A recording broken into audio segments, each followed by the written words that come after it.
Okay, well, thank you ever so much, everybody, for coming along to what's the third of our meetings. And this is particularly exciting for me because it's it's the first time when I'm not actually having to talk a great deal, hopefully. And I'm also really excited to have Nicola, Tom, and Paul coming to share their experiences with us, which I've been looking forward to for, well, since I first asked them to do it. So I won't keep you too long. There's just a couple of things I wanted to draw your attention to, and then I'll pass over to our special guest.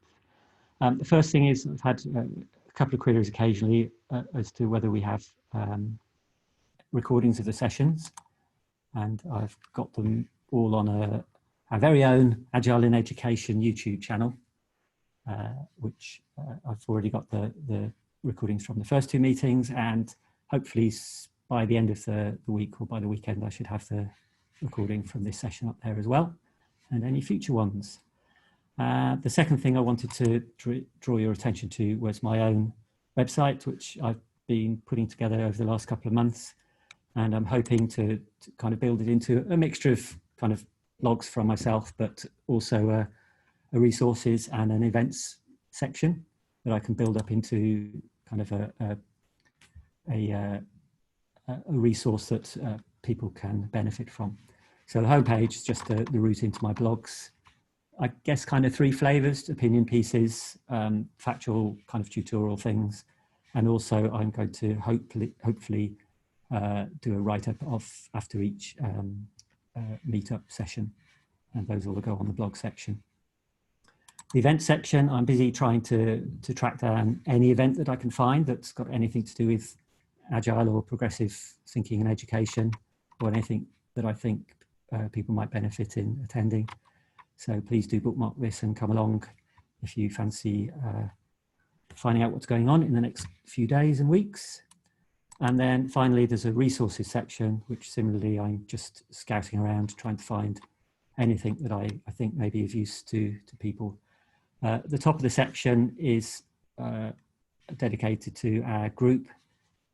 There's a link to the YouTube channel that I mentioned, also a link to any slide decks that are useful for people. And it's my hope that we'll be able to organise a festival sometime next year, perhaps. So when that starts getting moving, there's a Trello board all ready and waiting. I'm not quite doing very much at the moment, but watch this space. And there's other things, links to EduScrum and other general resources.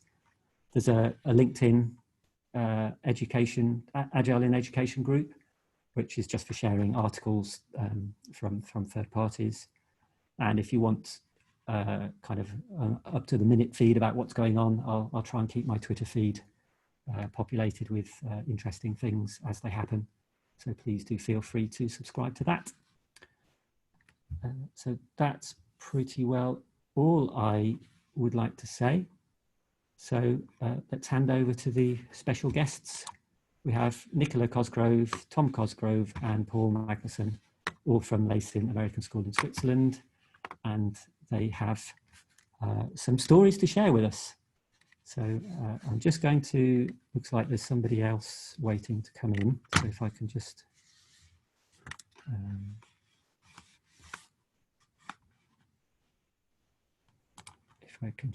let them in. And if I stop my share, and over to Nicola.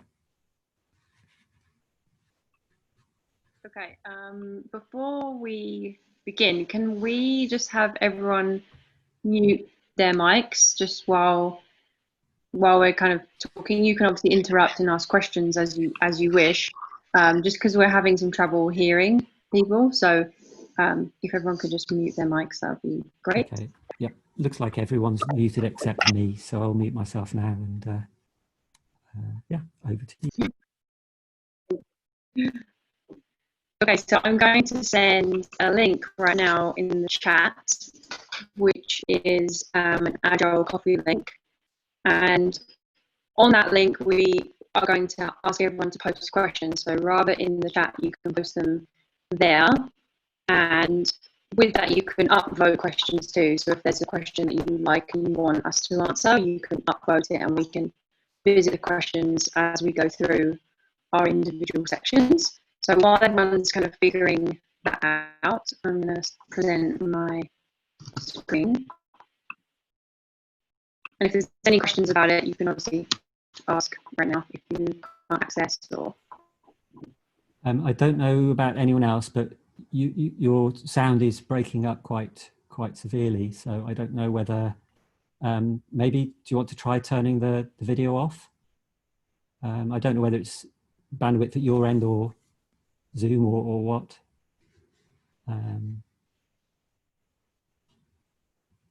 The sound or. Yeah, that's probably better. Is it just me, or is everybody finding that Nicola's voice is very stuttery? Yep. Yeah. Probably the Wi-Fi in this room. Do you want to try turning the video, stopping video? You can still share the screen, but. Yeah.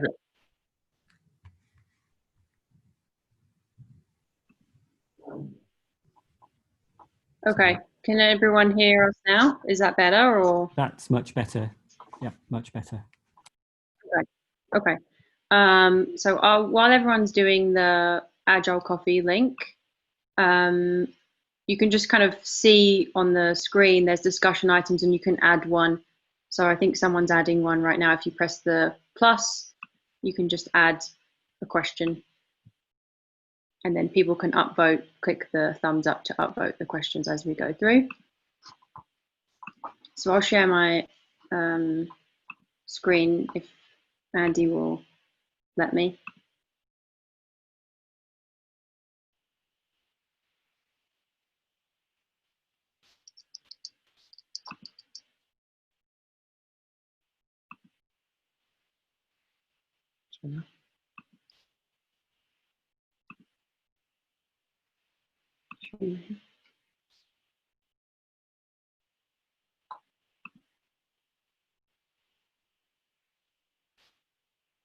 Okay, so I think everyone can see my screen.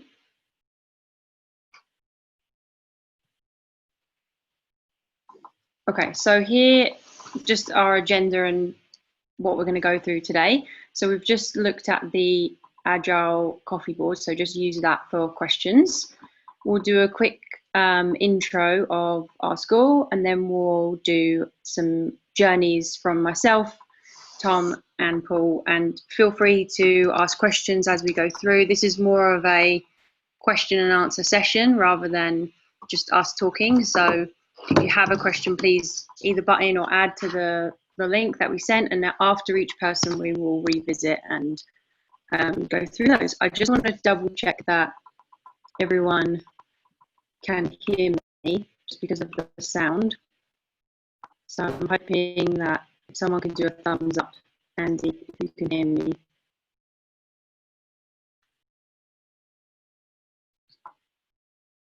Can anyone hear us? Yes, okay, good. Okay. Good. So first of all, just a quick intro about Leysin American School. We are situated in the Alpine village of Lesin, about 1,200 meters up. We are a full boarding school, family run, and our campus is split kind of into two main locations, but we are kind of a bit all over town. So it's not one particular spot. You will find us kind of dotted around everywhere in town. And we have staff or students and faculty from around 50 nationalities, I believe. And at any one time, we can have 280 to around 320 pupils at our school. We have extensive extracurricular activities. The mountain is kind of our playground, as we would say, and ski season is a big part of that. So in the winter months, we spend a lot of time off timetable skiing with the students and just enjoying what the mountain has to offer. Our school also has a big emphasis on professional development, so Paul, Tom, and I, and many others in the school work in our LAS Educational Research Centre, which is kind of a hub of connections to different schools, different professionals. We work on different projects and professional development. It's kind of a big web of lots of different things going on. And it keeps things nice and fresh, I think. And we really enjoy working on different projects, working with different people, and faculty have a lot of benefit because they get to work on projects that they enjoy and want to maybe incorporate into their teaching. So last night we were discussing what we were going to say during this presentation, and we came up with kind of this visual of two different sides. So the traditional classroom that we have is more about teachers planning absolutely everything. So everything comes down to what the teacher says. And that is obviously the traditional side. Students are controlled by grading and they are motivated by those grades that they get. Teachers lecture at the front, students wait, and they are very dependent on the person that's in front of them. So most of us here at Leysin American School are in this kind of middle section here.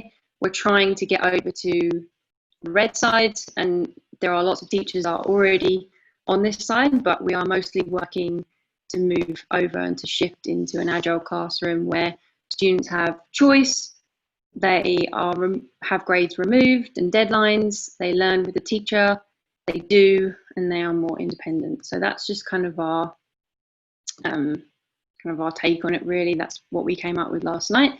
And so right now we're going to share our own journeys towards that agile classroom. So I'm going to start with myself first. So just a quick background, those of you that maybe haven't come across or seen me in these meetings before. I've taught for 10 years. I'm a physical education teacher and I've taught all different grades, but here at Leysin American School, I teach grades 7 to 10. And right now, this year, I have 2 middle school classes and 2 grade 9 and 10 kind of mixed in with each other.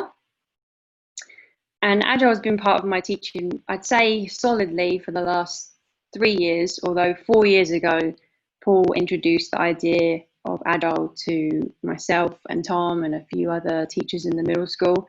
And I began figuring out how that could actually work within my classes, and kind of went away and experimented. And this kind of led to some early work that we did on teacherless observations, which can be found in the book that you can see on the left-hand side of the slide here. We actually co-wrote a chapter, myself, Paul, and 2 other colleagues, Dan, Patton, and Bill Tien. And in there is a chapter, and one section of it is about teacherless observations. So if you wanted to find out more about that, we can also answer questions as well. But since then, I've kind of been figuring out how Agile is going to work and how it could be more of a project. So how could I help other teachers to incorporate it into class as well? Because I really struggled with how I could incorporate it in a way that my students would benefit from it. So it took me a while, but I wanted to kind of make a toolkit as such for teachers.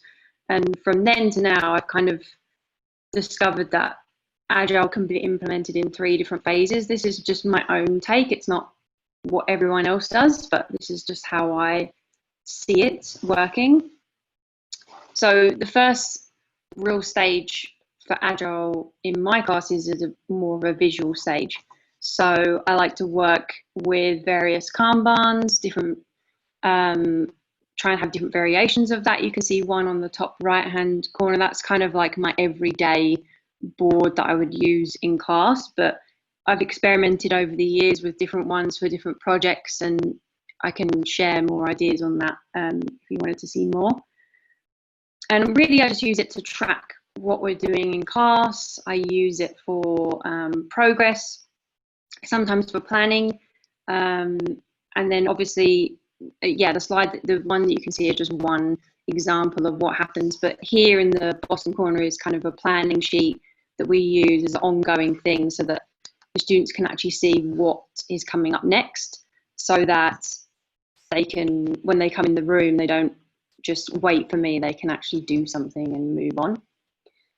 I also like to change not just the board, how the board looks, but the face at the front. So instead of having myself just standing in front of the students, I like to kind of start to invite students up to the front to take charge of the board, and I'll drip feed this in quite slowly, but the students really like to, after they get over the initial shy, embarrassed kind of stage, they like to come up and actually be involved in what's going on and have some choice. So actually this board on the right hand side was actually made by a really shy, timid student who would never ever think of coming up to the board and saying anything in front of anyone. And after a while of us doing this kind of, each person had a turn to use the board, write different tasks, maybe do some examples. She actually had kind of the courage to come in and give an idea for a warm-up game, which is the game that you can see here. We were playing badminton, if anyone can't tell from the board. But she actually just came in, made up the game, explained it, and just handed over back to me after the warm-up was done. And that, for me, was one of the biggest successes I'd ever had with her and with that whole class, because she just felt like she was in a safe environment that she could come up and do that. And I didn't push her, but I knew that there was going to be a time where she would come up and actually do this, or she knew that maybe that was going to come at some point.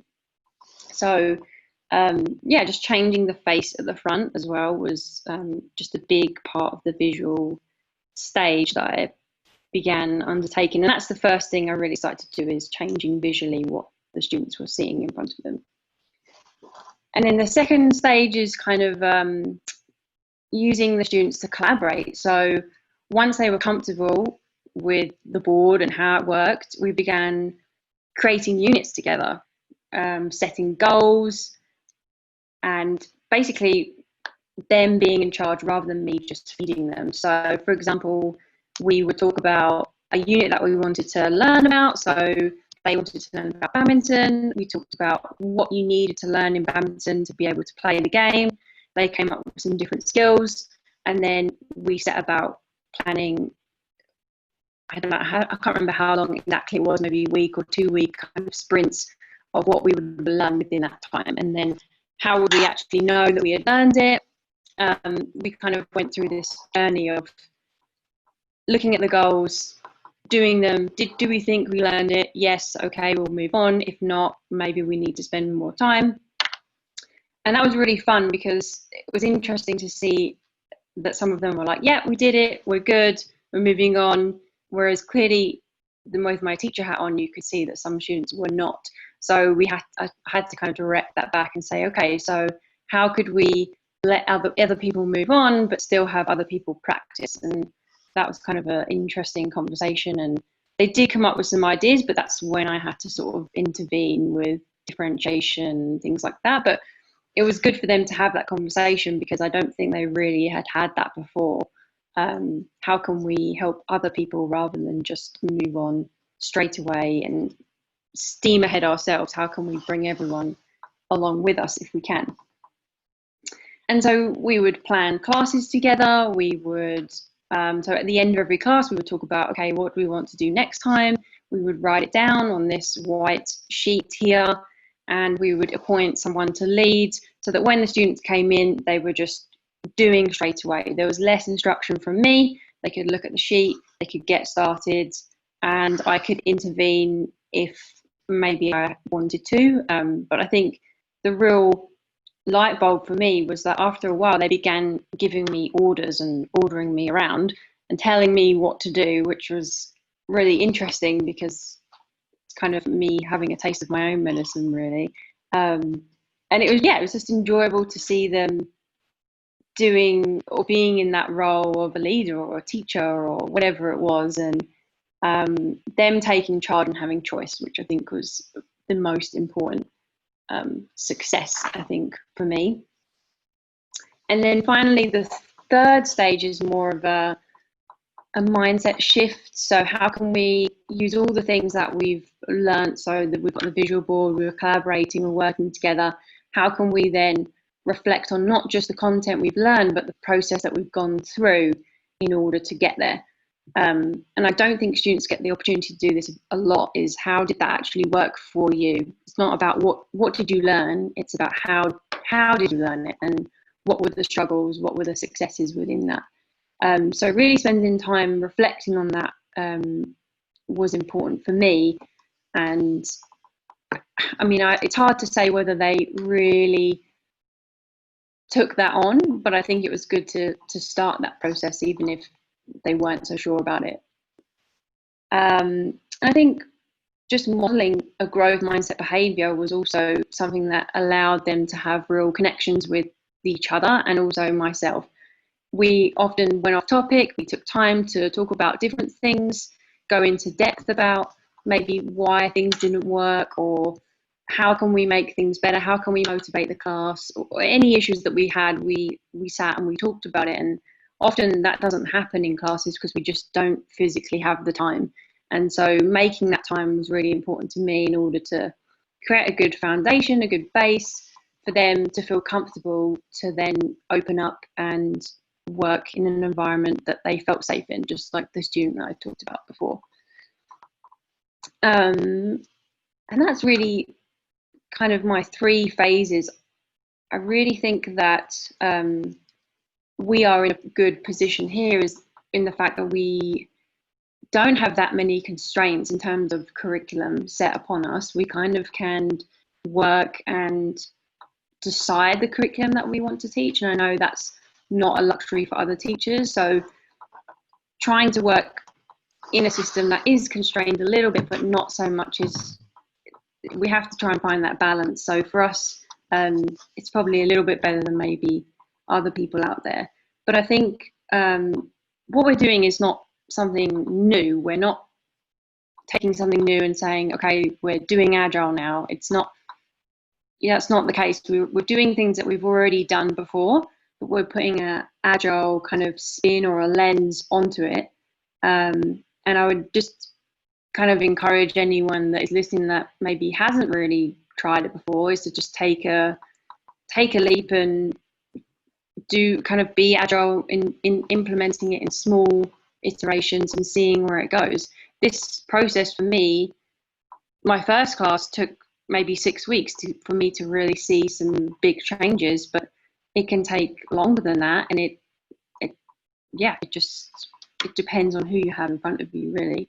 And that's kind of my section, I would say. I'm going to go back to the Zoom so I can see all your own questions. Oh, yes, perfect. Okay. So the first question, hopefully everyone can still hear me. I'm just seeing the chat here.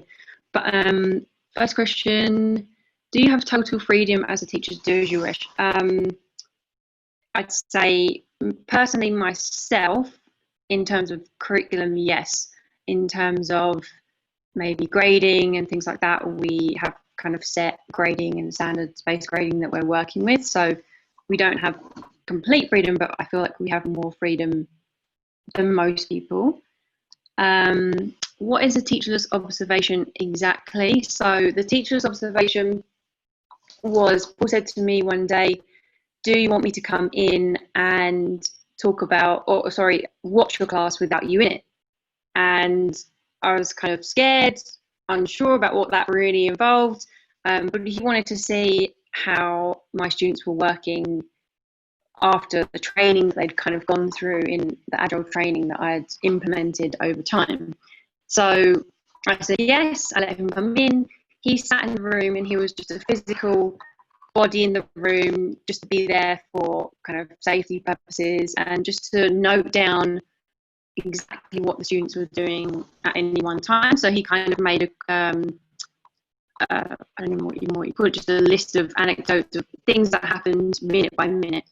And it was surprising when he shared it with me afterwards to see that the students actually used the board. They wrote down what tasks they wanted to do.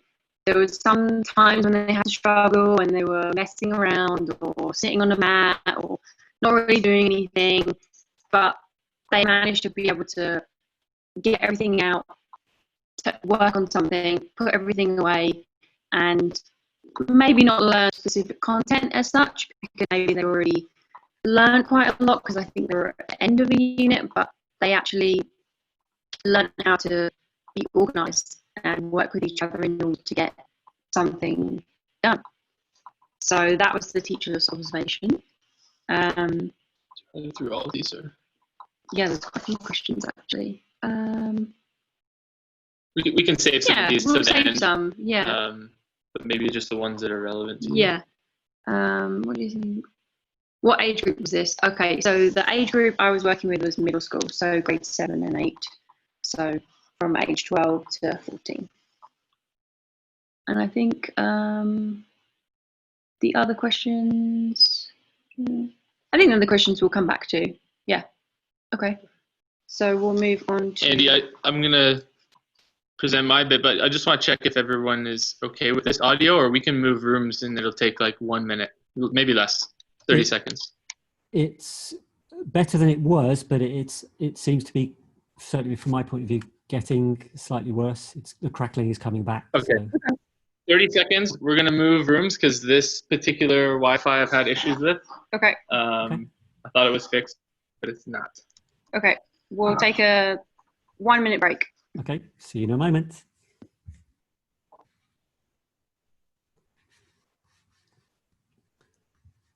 Has anyone got a song for us? Musical instrument handy?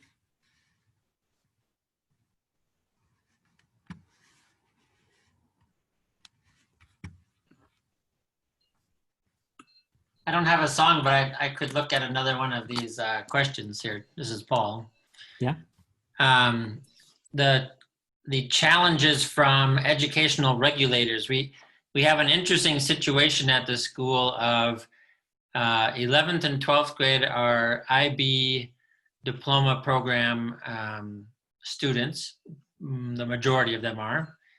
And that means that we don't have a whole lot of we have less freedom there, I guess, and there's very heavy content, which gives us less freedom. The 7th grade through 10th grade, we have quite a bit of freedom for what we are doing. And both Nick and Tom started in a new middle school. They were hired specifically to come in for a new middle school that we had developed based on maybe some agile thinking, one could say. So when they came in to teach 7th and 8th grade, the three of us together were in that program, and we had lots of freedom because we were trying to absolutely make a more progressive school within our relatively traditional structure. So if you feel like, wow, you know, these Nick is talking, I was like, how do you have the freedom just to try that and experiment with that? Well, that's where we started all together, and now we're spread out more across 7 and 10, and actually also into 11 and 12, grades 11 and 12. But we've been able to keep that relative freedom going.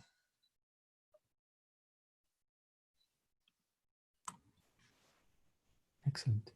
I could say something about the agile mindset in the school. It has caught on in some areas, lots.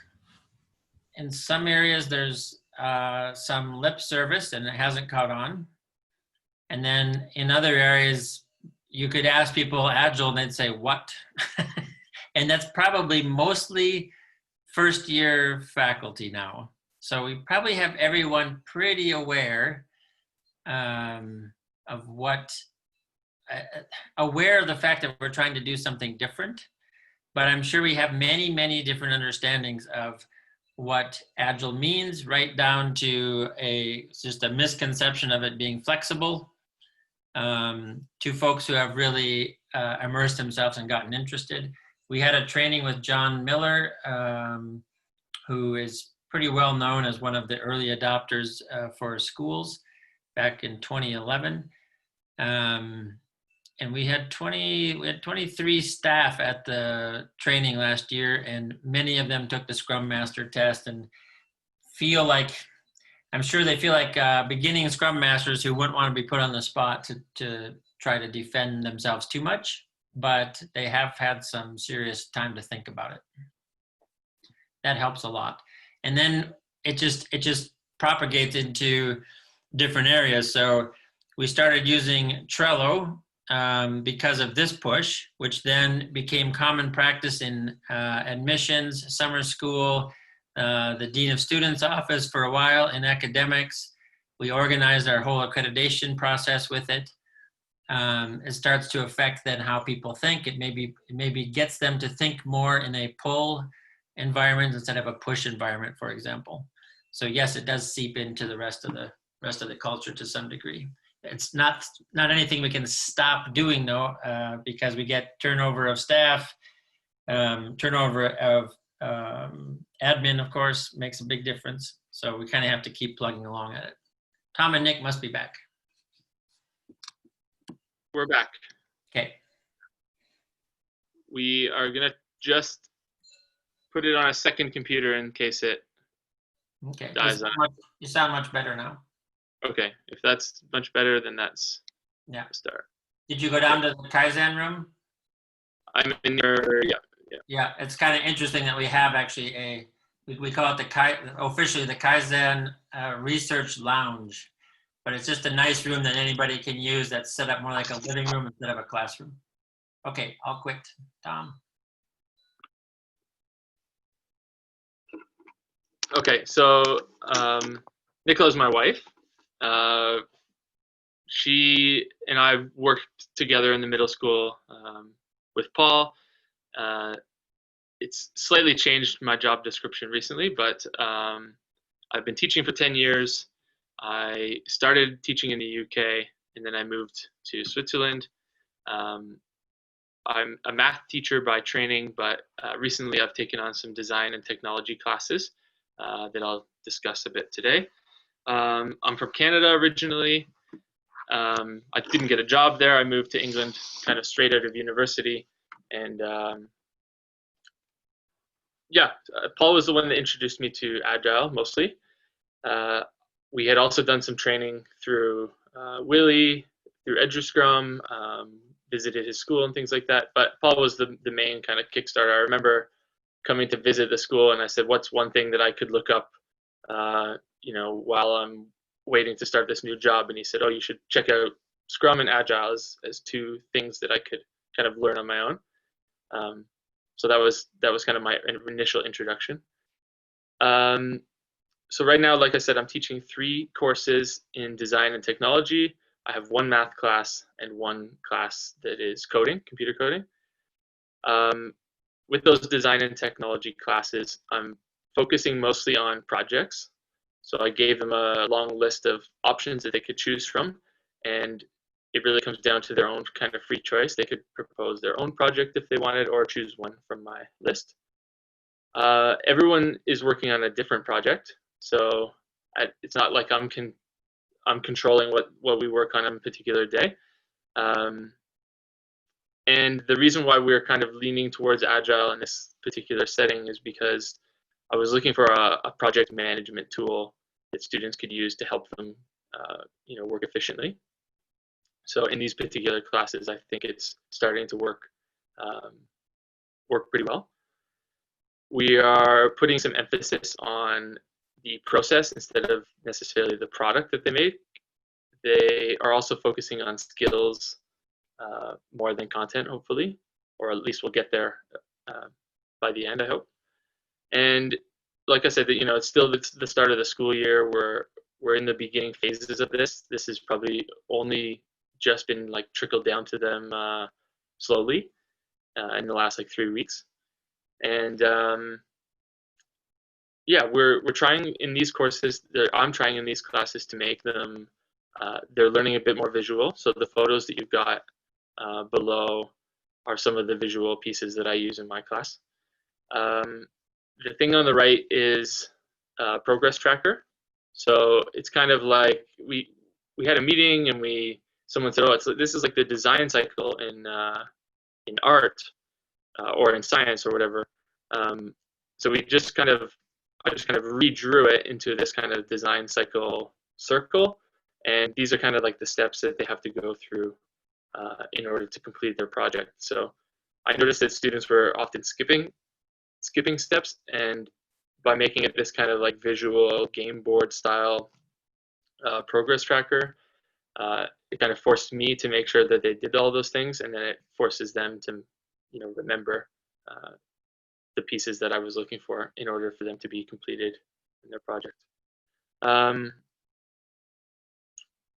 The piece on the left, I cut off their names just to make it fit on the slide a bit better, but their names are normally on the left. They have all of their particular projects. Some students working with Lego in this particular class, 3D printing, sewing.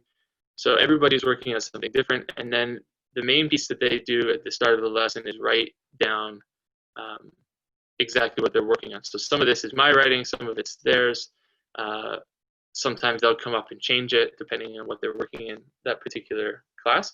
But my goal with this piece is that they are choosing things that they can get done in that particular lesson. So if we have 40 minutes, it needs to be something up there that they think they'll get done in 40 minutes. And that way we can have a conversation after about whether they did get it done in the lesson time, if they overshot it, or if they kind of underestimated. So yeah, that's the middle piece. And then if they need my help, just a quick indication so I know who to go to first in the lesson.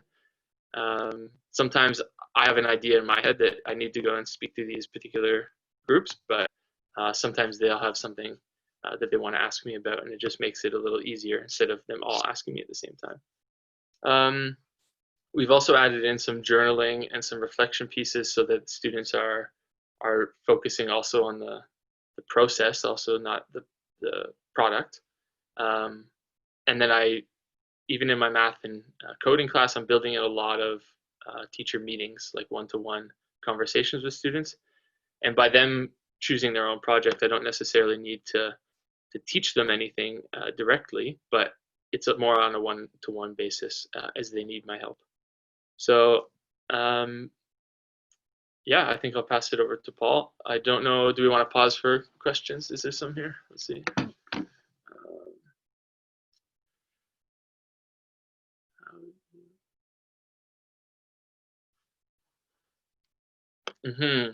Visiting businesses to see Agile in action.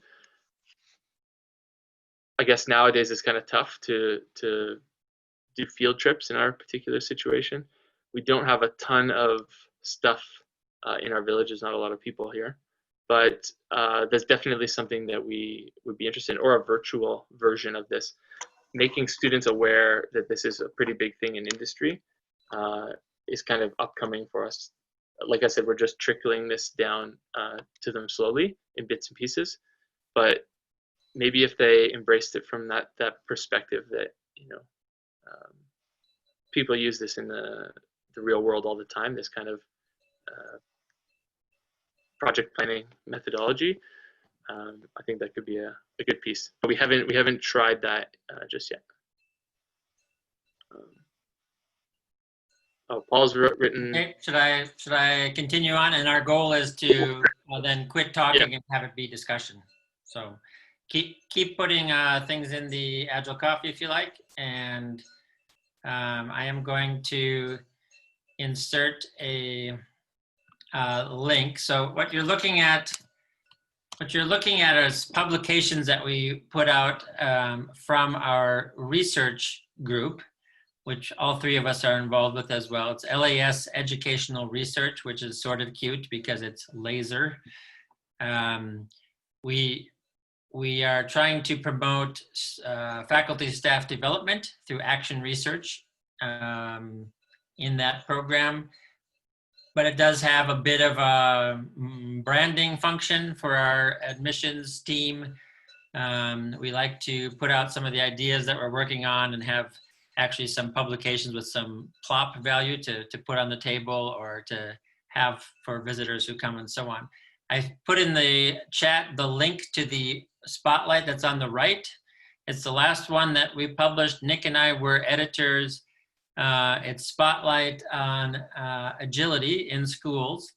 We interviewed a number of people that we knew of who were familiar with the movement, if we can call it a movement. I think we can. So if you want to take a look while we're talking, that's absolutely okay. There's a piece by Willy Wijnands in there, who's one of the most well-known folks because he's got some representation in about 30 different countries for EduScrum. John Miller doesn't have an article in there, but he shows up a couple times in pictures and training and so on. He's been very influential. And then some of the other folks there, you'll see their stories, sort of like we're trying to give you our story. So just to give you a feel for how do teachers and educators really get interested in this or get involved in the first place. So my in is a story that's sort of similar that I've heard from folks, except the story that I usually hear is that somebody's spouse was working either in software or somewhere where they were actually working in Scrum teams or something. And then the teacher who was the spouse kept hearing about it and said like, oh my God, that really fits well for school. In my case, it wasn't the spouse, but rather the IT director here at school when I first arrived here in Switzerland. His name is Bill Tien. He's not here anymore at the school, but I still work with him. He's in Bern. He would walk his dog every night, and somehow I got to be in the apartment that I was living in at the time. I got to be a stop on his dog walk. So we talked almost every night, and probably for 2 or 3 years, it was all about management, getting work done, the way he was working in his office, you know, all the little bit of foibles that you talk about after a long work day about how things are not working and so on. And he was talking at the time lean and other things. I had no idea really what he was saying. Often he was talking leading indicators and trailing indicators. He was talking push and pull, and I felt like I was getting it, but it was probably quite a long apprenticeship time until I felt like, oh, I actually am starting to get a little bit about what he's saying. At the time when he was leading the IT office, he started something he called a book club. And then like once a month, the IT department would invite other people to come, and they would learn things like through presentations of like A3 presentation style, where you fit everything on an A3 sheet that you're going to talk about in sort of a visual way. I know, Andy, you're into the visual thinking. I learned about Pomodoros for the first time, working for 25 minutes with a ticking clock next to you. And then when the 25 minutes is over, you stand up and take a break. And when you're ready to start, you reset it and so on. So I was really hearing and learning at the time a lot from Bill. Then we started together by chance, more or less, this research department. We formalized the professional development we were doing into the research department because we were given a bunch of material from Samsung and asked to study it. We were sort of successful, part luck and part effort. And we established then a formal research center. We renovated the first floor of a building, made it look nice. We made something we called Hack School because we were intent on focusing on learning coding and so on with students. Then that same fall, there was a group, and this happens when you're scheduling in schools, there was a group of 17, 10 to 12th graders who just needed an extra class. They didn't fit in anywhere. So I said, I'll take them, I'll do something, right? And I'm thinking research center, I'm going to do something cool. So I made a class that for me, it was supposed to be independent learning of world languages. For the students, they started calling it Duolingo class because Duolingo is, you know, you probably all know, one of the most popular education apps around. It's huge. At the time, it was new, and they were going through various versions as they tried out different ways to do it. And so I started getting the students focused on what they liked or didn't like about that app for language learning. And then we picked up on other apps that were trying to do the same thing. And we decided that we would make a book that would have language awareness exercises. So since most of these students are bilingual, trilingual, or more, exercises about language. And we were doing reviews of these different apps for language learning, writing them all into an iBook. And it was a good idea, except I was entirely on fire and crashing and burning and did not know what to do. Bill came to me one day and said, why don't you contact this organization, this EduScrum thing, right? And he had read about it in the back of Sutherland's book about the 400% better working through being faster and so on. And it was really, it's like in the very, very back, and it mentions for maybe a page and a half, other applications of Scrum. And there's this guy, Willy Wijnands in the Netherlands, using it in his classroom, in his chemistry classroom. So we contacted Willy, who at the time referred us to John Miller, and we started down the path from there of trying to figure out what this was and how to do things. That same year, then, like immediately in that class, I started doing my best approximation of EduScrum. It was helped immensely by Bill and his colleagues in IT because they were familiar with Scrum. And we just experimented all over the place. We tried a whole bunch of different sort of burn down charts. We went from very easy to way too complicated to throwing it out altogether. Just kept on doing iterations, trying to see how the students would work. I remember being really naive, and like every stand up, I would say to the kids, well, look, you gotta stand up because that's why it's called stand up. It's supposed to be short, and wait, you're leaning against that chair again, stop leaning against the chair. Stuff now that's, I don't know, it's not really embarrassing, but it's like obviously showed how it took me a long time to like come around and sort of feel like I was getting things. At the after that class, I was asked to put together a middle school for grades 7 and 8 combined, so that they would be interacting together, which was necessary because we only expected to have maybe half a dozen 7th graders, and we expected maybe 20 8th graders.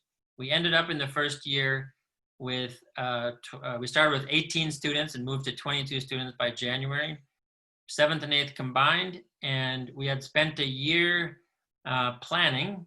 And during that planning year, we hired Nick and Tom to come in, work in it in PE and math.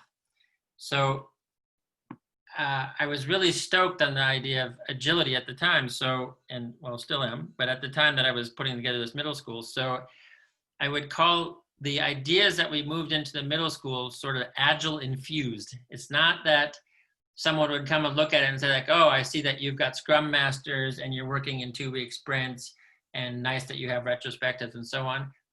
That's not what you would have seen in the middle school, but you would have seen that we did try to set up some visual learning. So based on our understanding of Kanban, to make things very visible, we created a half an hour time in the morning when we could have the entire group plus the teachers together. And it was, I mean, Nick and Tom, you caught on to this, I'm sure, at some point. It was training for the students, but at the same time, it was training for the teachers so that we could all be together and be talking about how we were trying to work a little bit differently. I was still, I guess, fairly naive. I remember coming back from a Scrum Alliance conference in Munich, and I was trying to show during that homeroom time my students a poster from some company that was giving away free posters. It said, it was about leadership, but it was leadership with pictures of sheep, and it was the idea of servant leadership and so on, and flattening and giving people real charge of what they're doing and so on. At any rate, the whole experience in those early years of trying to figure out things really pushed me and all of us, I think, towards the idea that students don't get a whole lot of practice being self-regulated in school. In fact, you could say that the way we operate in school is to try to cover as much content as possible. That's sort of the gold standard, and to do as well with the content that we're supposed to cover. And so holding the students' hands is sort of a hallmark of how we get things done, because we feel like we can be fast that way. And if you doubt that, all you have to do is talk to a teacher who feels like there's too much content to cover, because they start to say, I don't have time for group work, I don't have time for this, I don't have time for this, I got to get through this material. Of course, if you're just getting through material, the learning that you are passing on is of a much different nature. It's like, if we really believe we're creating learners for the future, but we're holding their hands the whole way, we're not teaching lifelong learning, we're teaching lifelong dependence on some adult. If you picture basically any classroom you've ever gone to in school, when the students walk in and there's desks or tables or whatever it is, they sit down, and the first thing they do isn't get to work. The first thing they do is wait for the teacher to tell them what to do. And just recently, we had a huge example of this. We had a conversation that every school has, basically, almost every school, I'm sure, but it's really telling. And it was the conversation about, sometimes teachers are sick, especially this year with COVID. We're going to be in and out of being able to be in the classroom and so on. We don't want to interrupt learning. So we really have to make sure that there is a sub-plan always on file and ready to go for every one of your classes. And 5 years ago, I probably would have heard that and it would have passed right by me, and I said, well, of course we got to do that. But actually, if you think about it, the fact that we have to have a sub-plan for the very first day that the teacher is not in the class just points to how we have set school up everywhere to be absolutely, or very closely, absolutely dependent on the teacher. Like, the students can't work if the teacher's not there, and how ridiculous is that? If we're trying to get them to be lifelong learners and self-regulated and all this, you shouldn't have to have a sub-plan. It should be much more like Nick's situation, where students come in and they look at the board, they say like, oh, that's where we were, here we are, let's go, we know exactly what to do. That's what was maybe so compelling for me about looking at EduScrum in the beginning. Billy calls it a flap, but just being able to look at that visual representation of exactly where you are, being able to learn yourself the skills of breaking projects into smaller pieces. I know in discussions with Tom, he's not setting due dates for any of these projects. The students are picking projects and having to learn themselves, how big is a project, what kind of scope does it have, when is good enough to be done, how do you figure out what is good enough? Those are all skills that students should learn, but they don't learn it when they're completely dependent on the teacher. Okay, I could go on and on with that, but I shouldn't. Let's look at the questions and totally open it up for discussion if any of you want to ask anything.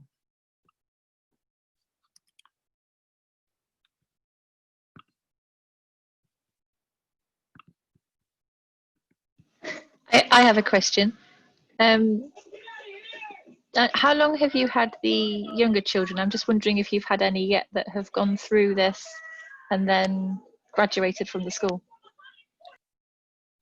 Tom and Nick, can I answer? I just talked to a couple of seniors today. They were in 8th grade when all three of us started in the middle school. I talked to 2 of them. I think there's at least 5, and I'm going to identify all of them and get them together for a dinner, which Tom and Nick, you're invited to, and it'll serve great purposes. 1, we get to go out for a dinner together, and 2, we get to ask the students what their experience has been. When they were still in the middle school, I used to interview them after, like in the fall, after their year of learning. It wasn't particularly encouraging. A lot of them, like we worked really hard to like build up this idea of you're your own best, you got to be in charge of yourself and be self-regulated. When they, in our school system, when they got to 9th grade, which was again, very traditional, I think they felt very much at home. So they hit traditional school again in 9th grade, where they went from a much modified and reduced grading system to having grades. And I remember one student looking at me and saying, well, I'm finally in like real school because like people fail the quiz, right? I'm like, what? Like, this is your idea of real school, right? But it is their idea of real school because it's what they've had for so long. It's working in this way is a process of having to unlearn what they think is real learning and then move into this new way of thinking about things. So yeah, we're tracking them. I got one student actually left our school for 2 years and now came back as her senior year. And I remember when she left the middle school, she left me a note and a candy bar on my desk. And it's one of those notes as a teacher that you save forever.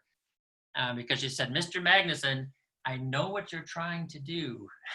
Right? And she went on to explain, like, you're trying to make us like be independent and self-aware. And she said all the right words. I'm like, oh my God, this is beautiful. Now she came back this year and it'll give us a chance to hear what she thinks of her experience back then now. Yeah, I would echo that too. I think that I definitely noticed the students that I've taught as they go through the grades. I maybe teach some of them 2 or 3 years in a row, and I definitely see more self-regulated. I just see them more self-regulated as they go through. I don't know. I can't really describe it. I can tell a difference, but maybe that's my biased opinion. But well, Nick, yeah. do you remember we had a design day for grades 7 through 10, where the students were led through a process from a company in Spain to first do a big ideation of all the possibilities that they could think of to solve a problem, and then they had to like bring it back down and pick a solution and pitch it by the end of the day to the company representatives that were actually there. And we had put 7th and 8th graders in with the 9th and 10th graders, and a lot of the 9th and 10th grade staff was like, oh, it's going to drag the whole thing down. When we watched the pitches at the end, a lot of them were middle school students, right? They had taken it on seriously, and I believe that's from the style of instruction that we were doing, like way fewer tests and much more presenting your work, for example, to other students. And I came across presenting for the very first time when I did my master's degree, and it was like a baptism of fire. And they started us out presenting to our partner next to us about something we knew, and then it just grew from there until every single lesson we were delivering a presentation to the entire class every day of the week, and it really set me up. Yeah, it's one of those skills that if I were able to design a school from scratch, I would make sure that the skills are more important than the content. The content is nice because it supports the skills, but it's not the other way around for me anymore. And that's in part with this shift in thinking brought on by hearing about agility and playing with it long enough. Do you get any feedback? I'm thinking that you don't have kind of agile practices in all of the different classes and all of the different subjects in the school. So do you have children who are kind of coming to your classes, say straight from a more traditional environment into yours? Do they have a more of a buzz about them, or are they kind of, oh no, this isn't proper teaching kind of a point of view? How does that kind of mix materialize? And Tom, have you gotten that comment of like, you're supposed to teach me, what are you doing? Have you had that this year? So I mean, off what you're saying, Andy, like 5 minutes before they get to me, they might have come from a traditional class. Yeah. Where the teacher is at the board and things like that. Sometimes I overhear them complaining about it. So that gives me some good evidence to say, like, okay, maybe what we're doing here, giving them some freedom is nice. So they're complaining about the traditional that they've just left. Yeah. Okay, that's interesting. And then sometimes too, like they have a long day. They get a lot of information kind of fed to them. So it's nice for them to now have the chance to choose something that they're interested in, think about what they want to do in that particular lesson, and just get on with it. If that makes sense. So are you using this style of teaching in your maths classes as well as your design technology? So actually, that relates to one of the questions on this board here. So it's kind of a good segue. Like I said, I teach 3 design and technology classes. I find this much easier to implement because of the project-based nature of it. I'd say I'm more traditional with math because of some pressure to focus on content and things like that. I have a lot more freedom in the design and technology courses. But somebody put a comment here, like how do you guys feel about the current hype of Agile in education? Do you think that what feels like a changing paradigm of agility will lead to better education or substantial transformation? And just this afternoon, I was thinking about this, like we do a lot of things that we would say are probably agile in a way. Like an example for my math classroom is I do typically like a blended kind of flipped classroom where students are watching a video, working on some problems, and then I'm there as the facilitator to help them. So it's traditional in the sense that they're absorbing content and they're reciting the content into these questions in a math context. But I think that is agile in a way. We just don't call it agile; we call it blended learning or something like that, right? And calling it agile could be beneficial. And I think we're just trying to grab some things from the agile world to enhance the blended learning or enhance the flipped classroom or whatever we want to call it. So I think it will lead to better education, but I don't know if it's if agile is the solution or if agile should be everything in every class. But it's just what tools, as teachers, we're always trying to look for better ways to do something. And if somebody says agile is working insanely great in this industry, okay, maybe we should be thinking about how we can pull some of that into our world to make lives easier for the kids and easier for us, and just be more efficient in that sense. So I do use some of it in my math class, but it's a little bit adjusted to the circumstance that I'm under with the curriculum and kind of restriction that way. For me, that fits with the question about the balance of giving structure and freedom to innovate. It's about pulling in EduScrum as a established framework. It's like I guess I've been resistant to saying we're going to do a particular method.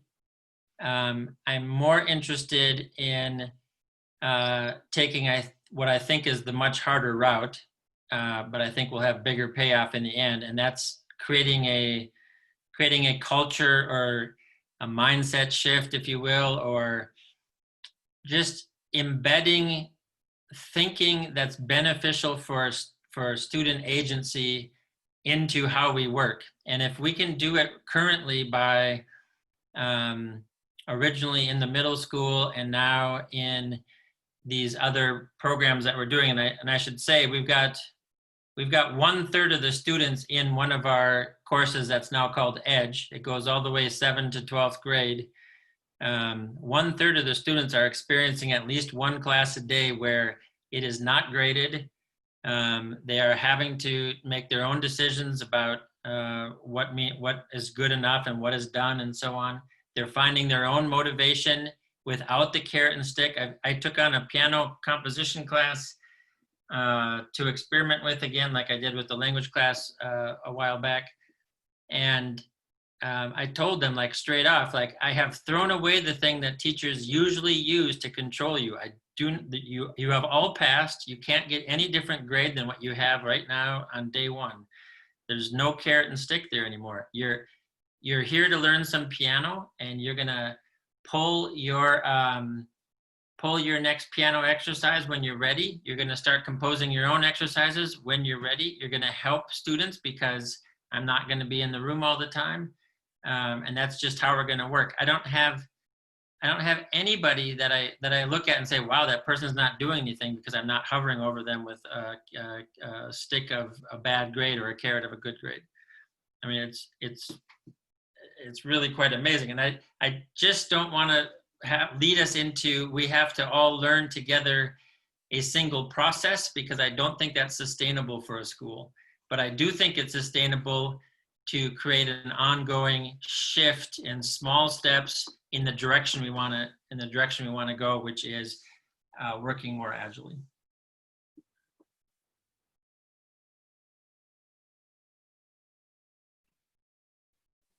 I'm just going to talk about there's one question here Paul made note of.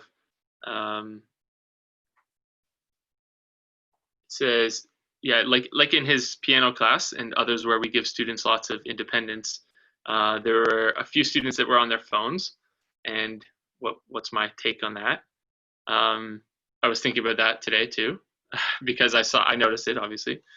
But I think if we regulate too much as teachers, then we take away a learning opportunity maybe. So there's one particular student who's in a group of 4 and he's not doing anything.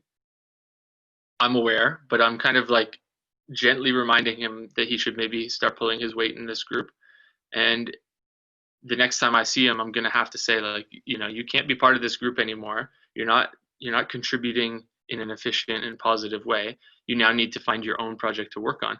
And if they're not engaged and interested in this kind of class, I don't have grades and things that I can, carrot and stick them with. They should really be in another course. If they're not interested, when they can choose whatever they want to do to some extent, then that's a problem to me. So the phone issue is showing me that he's totally uninterested, even though he has all this choice. And I'm hoping that he's aware of that. And when we have the conversation, it'll be easy to say, you know, you're now fired from this group and you need to find your own project and work on it. That was Willie's strategy, right?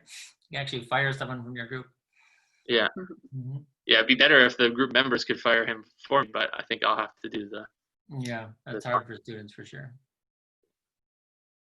Somebody asked about Edge. We should clear that up. Edge is the name of our alternative program in which these class examples are generally coming from.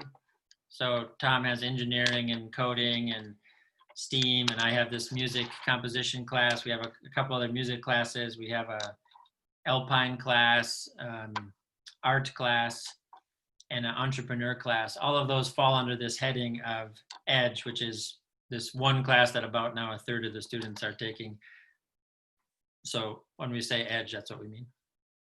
Yeah, I think the best way to think of it is now that we've got our own department status, you know, we have the math, science, the humanities department. Now we have the Edge department, which is basically everything different. That's a good way to think of it. It's nice because it's not a subject, right? It's a philosophy. And so it is actually, we are actually able to say now straight up, I used to dance around this when it was fresh and new and I was worried that it wasn't going to last. Now I just say straight out, we are skills first, content second. Before I used to say, you know, skills are also important, but now I'm saying our goals are that students can collaborate, that the experience is uplifting, that they work with lots of imagination, respectfully, and know how to put in good effort. It's like we're looking for those 5 things to work, and I would guess that all of those you'll find, for those of you who are trainers and so forth in the Scrum world, those are all values that you'd find in a Agile environment.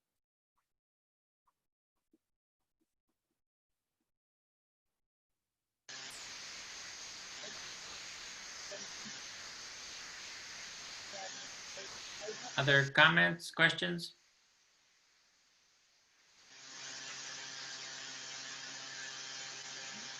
The balance, there's the balance question still here. How do you feel about the balance between giving structure and the freedom needed to innovate? I feel like everybody else here.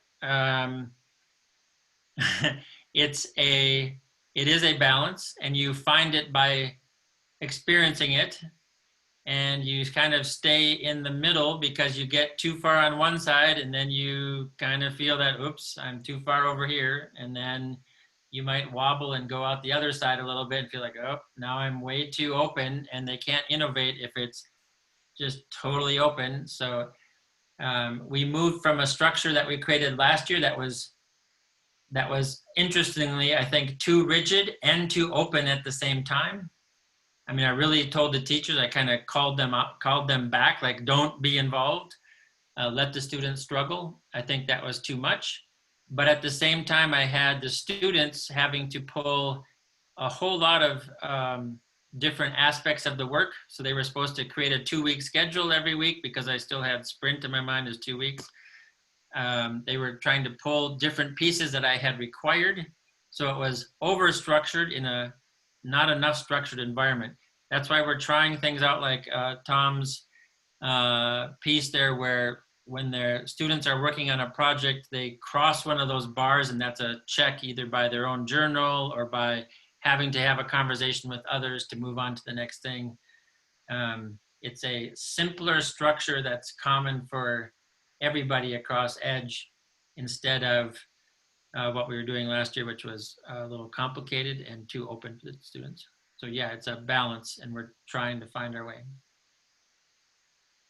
I think it's also just reading the students that you have in front of you too, because the pilot class I began experimenting Agile with really took to it, but then other classes didn't so much. So it's just about reading the students that you have as well, I think. Yeah. Yeah, I mean, balance is the right word for that. We need to, I give them the freedom to choose the project they work on, and then I introduce the structure in the project planning piece to make them work more efficiently, or to help them work more efficiently. And that's currently a work in progress because we're so early in the school year, but I'm hoping the goal is by the end, if we do one of these in May, we might have different conversations. But at the moment, that's the goal, is they have the freedom to feel like they're in control, but then also at the same time, I'm kind of giving them these tools to control their project in that sense. We got to talk about the top question on the discussion side, of the green one. It's a key. It's like the key question. So we're assessing by we're using lots of formative assessment. So it's high volume, low stakes assessment, talking a lot individually with students, like getting ourselves out of teaching so that we're sitting down with students actually talking about their work. So we're giving them what I think is high quality feedback.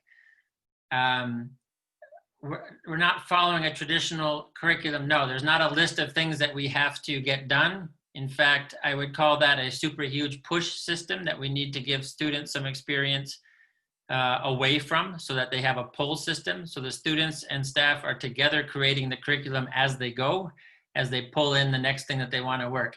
I think both of those things, ongoing low stakes feedback, like constant feedback, and being able to attend to that and incorporate it, even if it's delivered poorly, and having to pull and reestablish your own work as you go, I think that is 100% absolutely what you have to do to prepare students for the world of work. I have no doubt about that in my mind. To prepare them for other education establishments, yes, we could be actually screwing them up by letting them think that they should have choice in what they're doing and so on, and then maybe not hitting some of the pieces of curriculum that are standardly tested or whatever it might be. But they're only taking 1 or at the max 2 Edge courses out of 8 courses in the day. So we really aren't worried about that. They're getting a small experience in the overall picture. But for work experience, like I just heard some podcast today, like there is like no job that you go to where they say, okay, now you're going to sit down. Your work today is really like, please work totally individually and sit down and take this test for the next 2 hours. Like that's just a exceedingly rare way to go about work. We usually say, please get along with people, be nice, be able to collaborate, help your teammates, help your people that you're working with to get this thing done. And yes, don't come to me every time you have a question. You can't sit in the desk and raise your hand and wait for the supervisor to come by and tell you what to do. You gotta move ahead and work, if we're going to be a company that's worth anything anyway. Yeah, I was just going to add quickly to that, like my example with the kid on his phone who's not really doing anything for his group. I would not hire him as an employee, but some of the other kids in that class, I see them working hard all the time on something that they're really engaged and interested in. That to me is like a really good skill that I would be interested in having having in an employee. So yeah, if they can't be interested in the project that they chose themselves, then how are they going to be successful even in something that somebody tells them they have to do in a job? Mm-hmm. Yeah. Do either of you two want to talk about the professional learning community and learning from each other? I didn't get a chance to read yet, but I. Sure. Ulrike has her hand up. Have you got a question? Ulrike?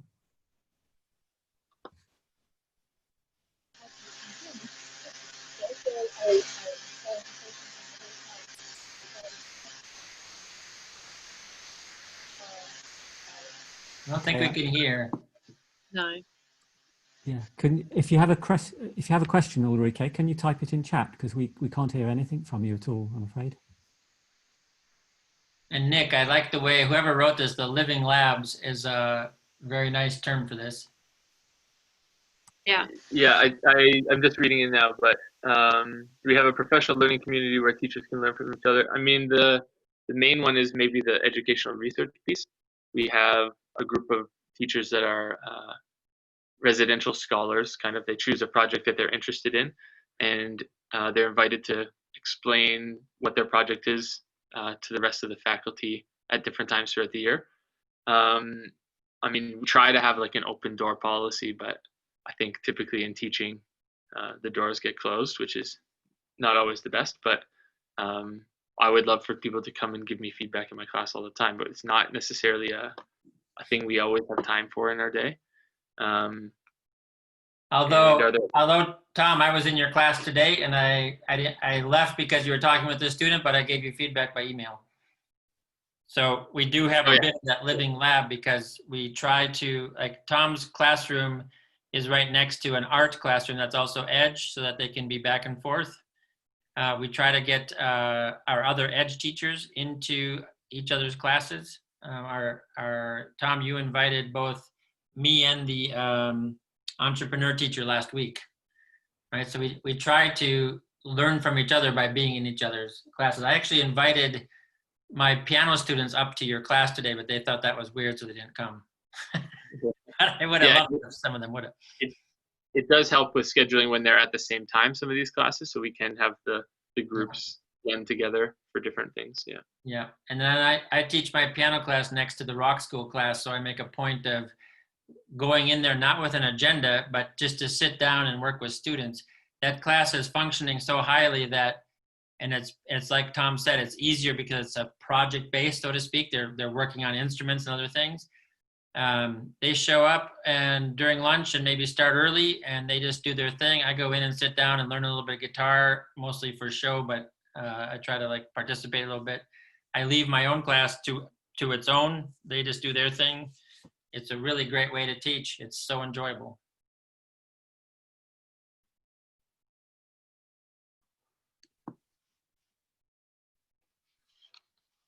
That's it. I cleared the board. That's all the questions. Board is cleared. And maybe Andy wants to bring us home. Finish us off. Yeah, well, I don't know about everyone else, but that was thoroughly enjoyable and fascinating, and I really, really do appreciate all three of you giving your time and your stories of your experiences. There's a lot of food for thought in there, and I think we need to carry on spreading the news, spreading the message, I think, and get more and more schools doing it. I think personally, I think that the challenge is going to be getting into more traditional schools in the state sectors where governments are trying to impose their will, etc., and teachers are exhausted, etc. Huge challenge, but I think just to have such passion and kind of imagination going on in schools such as yours is fantastic to hear about. And I think if we can spread the news that way, I think who knows what can happen. Andy, can I pass on one more resource here? Although I don't know what I'm doing. I'm not seeing the whole chat here. Oops. Sorry. Maybe because it's late. I want to pass on, if I could. I put it in the chat. If you're not entirely sick of listening to us, there was a nice podcast done by Tim Logan, who I think was on our talk last week, or I think I saw. He knows about it anyway. Yeah. I have to say I haven't listened to the whole thing, But I listened to the first half after dinner, and I feel like I captured also some of the things that we're trying to do in a nice way there, particularly like the move from push to pull and so on. I can plus one the whole future learning design podcast. Yeah, it's good. Absolutely brilliant interviews with all kinds of really important and interesting people. Yeah, the Steve Piha, if that's the right pronunciation. Yeah. Really early Agilist advocate for schools, like 2011, I think. He has a YouTube video talking to a Yahoo group. Very interesting to hear from him 10 years later, like, why did this not catch on as it could? Yeah, there is a conference coming up that all of you would be invited to, and I think it's easy to find, probably. BU Agile Innovation Lab, that's Boston University. They're sort of recent partners of us here at Leysin American School. We're trying to put together a Agile research consortium. And Andy, when you showed your website that you've already made at the beginning, you've sort of done the work already. Yeah. It was the same idea of let's bring some of this stuff together in one spot. So if somebody's researching it, looking at it and so on, they know where to go. I think you've done a fantastic job of doing that already. Well, thank you. Yeah. Has anybody any other questions? We're pretty well out of time. Anyone else got any other questions?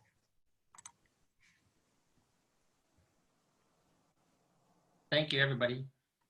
Well, thank you very, very much indeed. And I would publicize what we're going to do next month if I knew what we were going to do next month. But I'm penciling in the date of, I've got it on my screen somewhere, if I can find it. It's the third Monday of October. So if you pencil that into your diaries, and I will inform you all once I've finalised the arrangements of what the talk's going to be, and hopefully I'll see you all there. And enjoy the rest of your mornings, afternoons, evenings, depending upon where you are in the world, and see you next time. Cheers, Andy. Bye-bye, everyone. Thank you. Thank you very much indeed. It was really good. Thanks. Bye-bye.